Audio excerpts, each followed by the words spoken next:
Welcome to Vanitha Eshwari. First time ఈ వీడియోని చూస్తున్న వారైతే సబ్స్క్రైబ్ చేసుకుంటారనేసి అనుకుంటున్నాను. ఈరోజైతే ఎర్లీ మార్నింగే ఇంకా కంకులు అయితే అమ్మడానికి అయితే వచ్చారండి. ఇంకా మా అమ్మ వాళ్ళు కూడా కంకులు అయితే తీసుకున్నారండి. ఎందుకంటే చెట్ల మీద కంకులు కదండి ఈరోజే తెంపారండి. మార్కెట్లోనే అయితే ఈరోజు తెంపి రేపు తీసుకొచ్చి అమ్ముతారు. 24 అవర్స్ అయితే ఎట్లాగా గడిచిపోతుంది. కాకపోతే ఊర్లో ఏంటంటే ఈరోజు తెంపిన కంకులు ఈరోజే సేల్ అయిపోతుంటాయండి. చెట్ల మీద కంకులు చాలా టేస్టీగా ఉంటాయి. ఇంకా మా వాళ్ళైతే తీసుకున్నారండి. అమ్మ అదే బూరైతే తీస్తుందండి వాటికి. తర్వాత మేము అందరం కూర్చొని వాటిని అయితే గింజలు ఒలిచామండి. వాటిలో ఉన్న ఏమన్నా డస్ట్ లాంటిది ఏమన్నా ఉంటే పొట్టు లాంటిది ఉంటే పోతుంది అనేసి అమ్మ చాటులో వేసుకుని అయితే చెరుగుతూ ఉందండి. ఇంకా ఈ కంకులను మిప్పుల మీద కాల్చుకోవచ్చు, లేదంటే ఉడకబెట్టి కూడా తినొచ్చు అండి. హెల్త్కి చాలా మంచిది. కాకపోతే ఏంటంటే నాకు అనిపించింది చాలా రోజులైంది, నాకు గారెలు అంటే చాలా ఇష్టము. చాలా నెలలు కాదు ఇయర్సే అయిపోయిందని చెప్పొచ్చు. ఇంకా నా కోసం అనేసి అమ్మ వాటిని గ్రైండ్ చేసేసి గారెలు అయితే వేస్తూ ఉందండి. ఇక్కడ చూడండి అమ్మ గారెలు అయితే వేస్తుంది.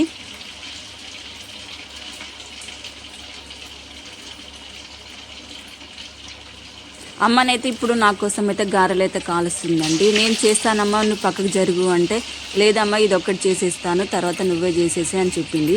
ఎందుకంటే అమ్మ ఎక్కువసేపు నిలబడడం కూడా తనకి ఇబ్బందే కదా, కాలు నొప్పులు ఉన్నాయి కదా, అందుకనేసి ఎక్కువసేపు కూడా నిల్చోబెట్టి వీడియో తీయడం కూడా ఇబ్బంది అనేసి నేను ఇంకా చాలమ్మ వదిలేసి నేను చేస్తాను అనేసి చెప్పాను. వదిలే అమ్మ ఈ ఒక్క అయితే తీస్తాను, తర్వాత నువ్వే చేసేసి అని చెప్పింది అమ్మ కూడాను.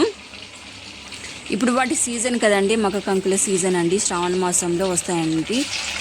ఇప్పుడు వినాయక చవితికి కూడా వచ్చే సీజన్ కదండి. ఇంకా ఇప్పుడు లేతగా ఉంటాయి, టేస్టీగా ఉంటాయి, తీయగా ఉంటాయి. చెట్టు మీద ఈ కంకులు కాబట్టి చాలా తీయగా ఉంటాయండి. అందులో మనం బెల్లం వేసి చేసుకున్నా కూడా చాలా స్వీట్గా బాగా అనిపిస్తుంది అండి. ఇక్కడ అమ్మనైతే ఒక వాయనైతే తీస్తుందండి. నేను కాలుస్తా అని చెప్పినా కూడా అస్సలు వినట్లేదు. ఎంతైనా పెద్దవాళ్ళే కదండి, వాళ్ళ చేతుల మీద వాళ్ళు చేస్తేనే వాళ్ళకు తృప్తి అనుకుంటాను.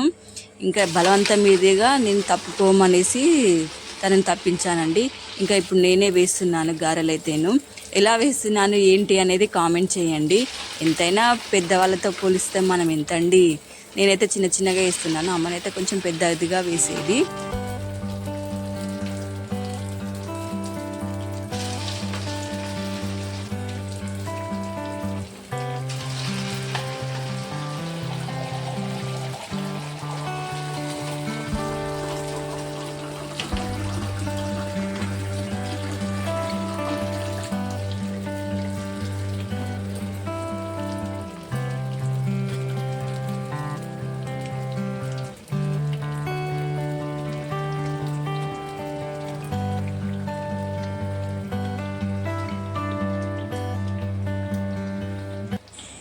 ఇలాగే వాయి తర్వాత వాయి పిండి అంతా అయిపోయేంత వరకు నేనైతే వేయించడం అయితే జరిగింది అండి.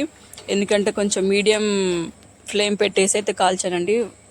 హైలో పెట్టేస్తే ఏమంటే మాడిపోతాయి అనేసి, లోపల కుక్క పిండిగా ఉంటాయి, పైననైతే కలర్ ఇదైపోతాయి అనేసి కొంచెం లో ఫ్లేమ్లో పెట్టేసి అయితే కాల్చడం అయితే జరిగిందండి. ఈ వీడియో కనుక మీకు నచ్చినట్టయితే లైక్ చేయండి, షేర్ చేయండి, సబ్స్క్రైబ్ చేయడం మాత్రం మర్చిపోవద్దు. అమ్మ మాకు అందరికీ వడ్డిస్తుంది చూడండి, అమ్మకి నాన్నకి నాకైతే ప్లేట్లో వేసి పెట్టింది. ఓకేనా, బాయ్.